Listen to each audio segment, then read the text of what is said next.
Vous aviez été le candidat président de la République, bien que vous aviez retiré votre candidature avant parce que vous aviez vu déjà comment étaient les chaos à venir. Et aujourd'hui, nous avions déjà le président tant attendu, mais malheureusement, le gouvernement qui traîne encore. Vous avez donné vos opinions le mois passé par rapport au chaos que vous avez déjà annoncé avant de retirer votre candidature. Et comment est-ce que vous voyez déjà le gouvernement à venir dans les 5 ans que nous l'avons accordé, nous étant qu'électeurs? D'abord, je vous remercie de m'avoir ici. Et je vais préciser une chose que vous venez de souligner. J'étais l'un des candidats à l'élection présidentielle, mais à un moment donné, je me suis rétracté. J'ai fait presque tout le parcours. Et puis, je me suis rétracté, donc j'avais immolé mes ambitions présidentielles, tout simplement parce que avoir la façon dont la CENI pilotait des mèches avec l'ancien chef de l'État, ces processus, il y avait des inquiétudes. C'est pourquoi nous nous sommes rétractés. Quand je dis nous, c'est moi ainsi que tous les candidats que mon parti avait alignés aux différentes sphères électorales. Encore une fois, tout cela appartient au passé, mais notez quand même que l'élection, ou plutôt les élections, sont faites pour apporter la paix et la quiétude. Mais ce qui n'a pas été le cas, nous avions dénoncé le caractère vicieux des élections, parce que en même temps, les élections constituent une base de la démocratie, ce qui n'a pas été le cas dans notre pays. La suite, c'est ce que nous sommes en train de vivre aujourd'hui, fait suite à cette étape de fait. Bon, maintenant, tout cela est derrière nous. Nous avons un chef de l'État et aujourd'hui, on attend le gouvernement et puis on attend à ce que toutes les institutions se mettent en place. C'est un processus. Et je ne suis pas fataliste et je ne saurais pas vous dire que ça va marcher ou pas. Et savoir ce qui va se passer d'ici 5 ans, c'est difficile. Mais ce que nous savons, c'est que la Kabylie a semé une mauvaise graine dans notre démocratie. Donc il faut s'attendre à beaucoup de désagréments. Mais encore une fois, le peuple congolais doit s'élever et faire en sorte que nous puissions réellement recouvrer notre souveraineté afin de pouvoir nous atteler à la reconstruction du pays par la suite. Voilà ce que je peux vous dire en un mot. Les élections sénatoriales venaient de passer, dont on a crié sur la corruption. Il y a eu une réunion qui a été organisée sous le haut patronage du nouveau président, Félix Tshisekedi. Est-ce que c'était vraiment le moment d'organiser cette réunion étant que maître avocat? Et cette réunion peut vraiment résoudre les problèmes de la corruption parce que les élections qui ont été suspendues aussi reportées de gouverneur dans 10 ou 15 jours, on aura ces élections-là. Bon, c'est triste, hein? Le chef de l'État a hérité d'une situation compliquée.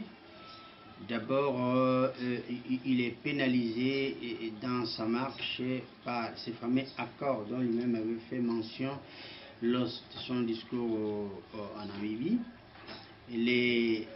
Donc cet accord qu'il est lié avec la Kabylie, dont nous ne connaissons pas la teneur, mais nous voyons les méfaits et les conséquences. Ça veut dire que le chef de l'État a hérité d'une très mauvaise situation. Ce qui se passe aujourd'hui, c'est voulu par la Kabylie qui ne veut pas lâcher le pouvoir, tout simplement. Parce que nous n'avons pas combattu pour rien, nous avons combattu pour nous débarrasser des antivaleurs. Les antivaleurs, c'est d'abord un système qui est incarné par des individus. Et ces individus-là sont revenus à la surface avec le même système.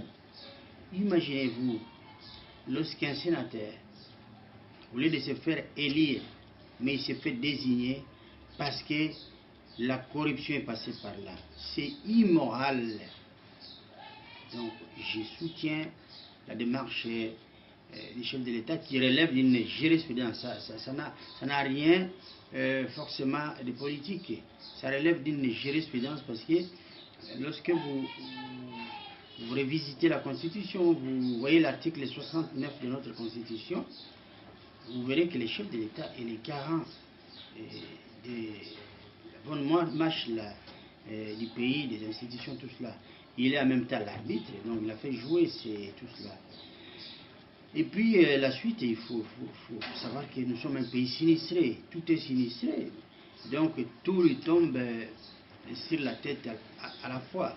Mais l'essentiel, c'est que les Congolais doivent prendre conscience et se dire qu'on ne bâtit pas un pays de manière solitaire. C'est une démarche collective. Il faut que tous nous puissions nous y mettre, que nous puissions réfléchir ensemble. Donc le président joue le rôle de coordonnateur. Il coordonne nos intelligences, nos énergies, et c'est ce qui est important. Il faudrait que chaque Congolais puisse le prendre ainsi. Qu'on ne dise pas que le chef d'État vient avec toutes les solutions, ça n'arrivera jamais.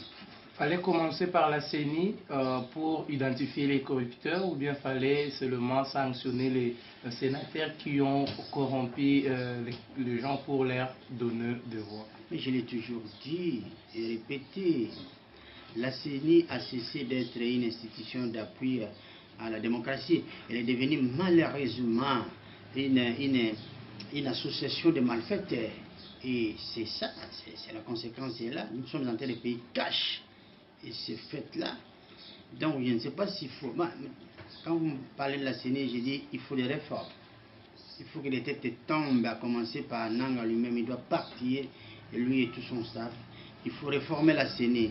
Il y a des gens valables que Malou a formés. Ces gens-là, sont dans la surface. Il faut trouver des gens qui ont incarné les valeurs qu'incarnait Malou D. Je parle de Malou D.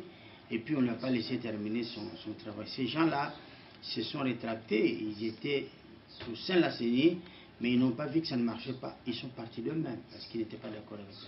Ces gens-là, aujourd'hui, nous avons besoin d'eux. On peut les trouver. Ils sont là. Donc la CENI, il ne faut même pas faire mention à la CENI. Elle peut continuer avec son processus, mais les Congolais ne lui feront jamais confiance et n'attendons rien de bon de la part de la CENI. Aujourd'hui, les élections de gouverneurs doivent être organisées à très bientôt. Il a fallu attendre, soit il a fallu trouver d'autres manières pour coincer la CENI, afin qu'on puisse avoir la vérité surtout des élections de gouverneurs, parce que sinon on risque encore de crier à la corruption. Oui, il faut prendre les choses dans un bon bout. La CENI, avec son calendrier de rafistolage, elle essaie de recoller les morceaux, et puis c'est terrible. Vous avez une institution qui vous a dit que nous attendions 38 millions d'électeurs, et puis au finish nous avons eu que 18 millions à peu près, 47%. Donc même les électeurs ne lui font plus confiance, parce qu'elle-même a exclu certains. Nous avons l'histoire de Yumbi, de Beni. Non, tout ça c'est compliqué. On ne peut pas bâtir le Congo dans ces conditions. Laissons faire les chefs de l'État, qu'ils prennent ses responsabilités constitutionnelles, ses responsabilités régaliennes, et nous allons l'y accompagner. Mais la CENI, il faut autre chose, il faut une nouvelle configuration. Sans cela, nous risquons de tourner en rond. Les élections de Beni, Yumbi et Butembo, dont déjà les Yumbi que nous avions entendu hier, le ministre intérimaire de l'Intérieur a déjà évoqué un report pour les élections de Yumbi. Est-ce que ça peut porter aussi préjudice au niveau des élections de ces 4 circonscriptions? Mais c'est la série noire qui continue. On ne sait pas quand est-ce qu'elle va s'arrêter. Donc on ne joue pas, on ne peut pas jouer, on ne peut pas se permettre de jouer avec la vie de toute une nation. C'est pourquoi j'ai dit qu'il faut qu'il y ait des vraies réformes au sein de la CENI. Vous voyez, nous vivons dans une société où les valeurs ont été inversées, parce que nous parlons souvent de l'inversion des valeurs, mais ce n'est pas un slogan, c'est une réalité. Alors il faut faire en sorte que ces valeurs qui ont été restaurées partout, dans toutes les sphères de la société, il faut les restaurer. Parce qu'on ne peut pas construire l'homme congolais et on ne peut pas construire le pays avant qu'on puisse construire l'homme congolais qui est complètement tordu. Il faut commencer par là. Donc il y a un travail à faire là-dessus. Donc j'ai dit, concernant la CENI, c'est vraiment une suite de la série noire. Donc il faut qu'on arrête avec cela. Maintenant, le social plutôt, les Congolais confondent. Ils disent que le social ne pas commencer par construire des routes, il a fallu commencer par s'occuper de vendre des gens. Vous pouvez au moins expliquer à la population qui vous regarde, qui vous écoute à la radio aussi, de ce qui concerne, c'est quoi vraiment le social. Vous savez, je l'ai dit, reconstruire le pays ou bâtir un pays, ce n'est pas l'histoire d'un individu. On vit en politique parce que la politique c'est un engagement, on vit avec un projet de société, une vision. Moi j'en ai une et je voulais l'appliquer au cas où je serais élu. Mais je n'ai pas participé aux élections. Mais néanmoins, je reste à la disposition de la République. S'il m'était donné d'apporter ma part de contribution, moi je commencerais d'abord par donner du travail aux Congolais. Parce que le social passe par le travail. C'est le travail qui procure l'autonomie à chaque citoyen. Parce que le social, ce n'est pas seulement donner l'argent, distribuer l'argent, des médicaments à manger. Non. Le social, c'est donner du travail aux Congolais. Parce que les Congolais, c'est un peuple entreprenant. Il faut remettre les Congolais au travail. Vous voyez, les deux régimes qui se sont succédés, surtout le régime Kabila, a détruit notre outil de production. Donc, les Congolais ne savent plus par où passer pour aller travailler. Il n'y a plus de travail. Il suffit de remettre les Congolais au travail. Ça se fait graduellement. Il faudrait que les chefs de l'État, si j'ai un conseil à lui donner, ce n'est même pas un conseil parce que c'est une histoire qui concerne tous les Congolais. Nous sommes prêts à nous y atteler. Il faut commencer par donner du travail aux Congolais. Et c'est de cette façon-là qu'on pourra améliorer les sociales des Congolais. Bon, les routes font partie de ceci parce qu'il faut évacuer les matières premières, tout ça, les denrées alimentaires. Mais d'abord, l'homme doit travailler. C'est par le fruit de son travail que l'homme, de manière personnelle, autonome, pourra assurer son bien-être social d'un point de vue individuel. Et puis après, l'État vient avec ce qu'on appelle sur le plan social, une couverture sociale. Vous voyez? Donc l'État vient après avec tout ce qu'on appelle couverture sociale. Mais il faut que les Congolais puissent se remettre au travail. C'est cela. La toute dernière question est celle-ci. Pour sauver les élections à venir donc, de 2023, quelles seraient ou bien quelles seront les mesures prises par les gouvernements actuels afin qu'on ne puisse plus avoir de conflits comme ces élections nous ont apporté des conflits et des divisions? D'abord, avant de voir 2023, il faut considérer ce qui se passe aujourd'hui, ce qui peut se passer demain. Demain, vous savez qu'aujourd'hui, on n'a même pas encore un gouvernement. C'est déjà un problème. Il nous faudrait avoir un gouvernement. Il faudrait tracer une ligne de conduite et définir le programme gouvernemental. C'est pas compliqué parce que nous ne sommes pas une démocratie type sénégalaise ou ivoirienne où vous avez quand même la situation, lorsqu'un chef d'État arrive, il ne reprend pas la situation en dessous des zéros, mais il reprend quand même à un certain niveau. Chez nous, tout est à reconstruire, donc c'est beaucoup plus facile de faire les choses parce que les dégâts sont visibles. Alors, penser aux élections de 2023, ce serait mettre la charrue devant le bœuf. Contentons-nous d'abord de ce qui se passe aujourd'hui. Après, quand on aura rehaussé la situation, stabilisé la situation, on pourra alors voir petit à petit s'inspirer des erreurs du passé. Je parle en termes des élections. C'est-à-dire placer les hommes capables, d'abord à la CENI, qui est une institution d'appui à la démocratie, des hommes crédibles, des hommes qui puisse respecter les codes d'éthique. Ce qui n'a pas été le cas avec Corneille Nangaa, qui était sous la botte ou dans la botte des chefs de l'État. Joseph, chef de l'État sortant. Donc voilà un peu. Donc mettons d'abord 2023 de côté. Voyons ce que nous pouvons faire d'ici là. Parce que nous sommes embarqués, si vous voulez, je vous donne un exemple, c'est comme si on était embarqué dans un navire qui a des problèmes. Alors avant de penser au point d'arrivée, il faut d'abord penser au port d'approche, le prochain. Est-ce qu'on arrive dans les bonnes conditions? Qu'est-ce qu'il faut faire? Tout cela, c'est un peu cela. Mettons 2023 de côté. Nous avons beaucoup de priorités. Pensons plutôt à cette série de priorités que nous avons. On avait déjà fini, mais il y a une question qui m'est venue. Je ne pouvais pas au moins laisser passer cela. Oui. Est-ce que le gouvernement de Joseph Kabila a travaillé avec l'armée? Donc l'armée était sous ordre du président de la République. Est-ce qu'avec le nouveau gouvernement, on pouvait séparer l'armée et le gouvernement ainsi que la CENI, afin que l'armée puisse devenir l'institution indépendante qui ne sont pas gérées par le gouvernement ainsi que la CENI?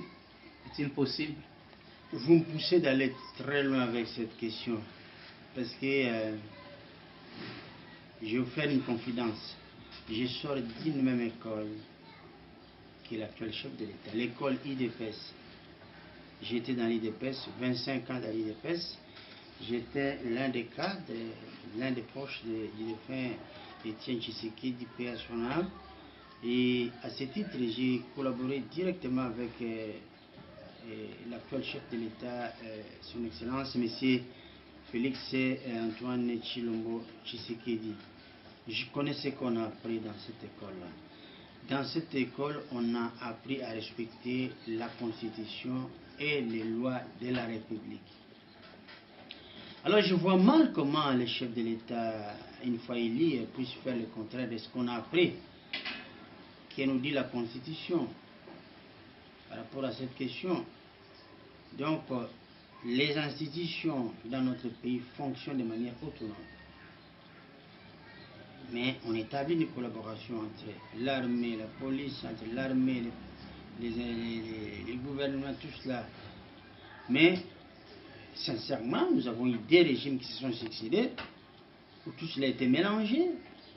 Et les chefs de l'État, les deux chefs d'État sortant, Mobutu et Kabila, n'ont jamais compris que lorsqu'on est commandant suprême des armées, cela ne veut pas dire que cette armée vous appartient. Mais c'est ce qu'ils ont fait. Ils se sont accaparés respectivement de l'armée, de la police, des services de sécurité. Parce que traditionnellement, les services de renseignement sont gérés par les ministres de l'Intérieur. Mais à l'époque de Kabila, les services de renseignement étaient gérés par lui-même. L'armée sous sa botte, la police sous sa botte.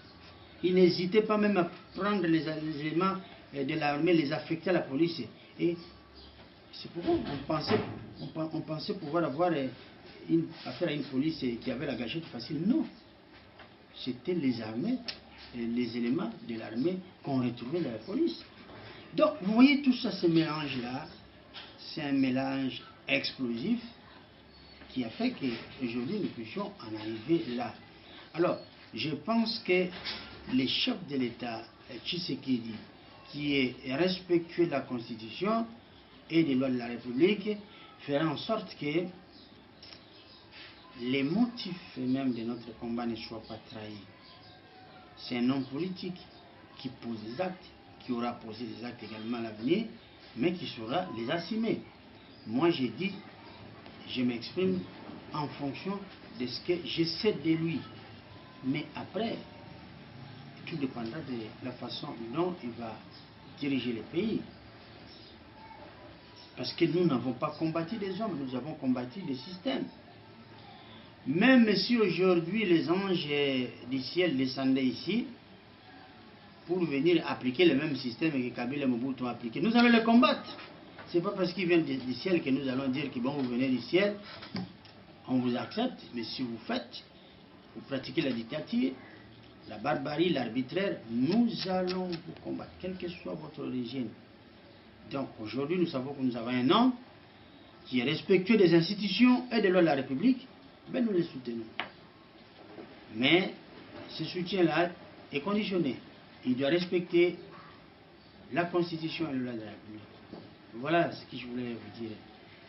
Merci beaucoup. Nous vous remercions d'avoir répondu à toutes nos questions. C'est moi qui vous remercie, monsieur le journaliste.